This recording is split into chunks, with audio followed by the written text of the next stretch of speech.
شكر خاص لاهل اليمن على اختراع هاي الاكله.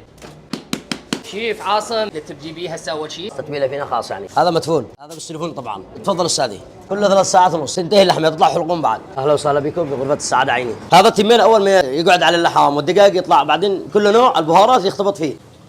لحظه الحسم. شوفوا اللون مظلوم بالكاميرا ترى. هذه الخبزة اليمنية 3 طبقات هذه.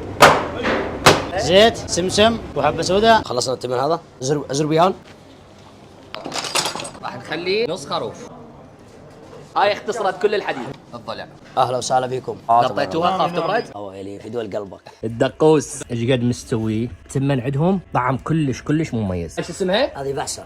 الفحسه. خلون وياه عصب وليه. عمار انا اسف. ليش؟ اعطيتك وعد وخلفت الواحد. احمد على طول شو يقول عليكم الله، خلي واحد يقول له قوم. حمود قوم. اليوم كنا بزيونه، مجاور مول زيونه، يم مندي بوابه اليمن.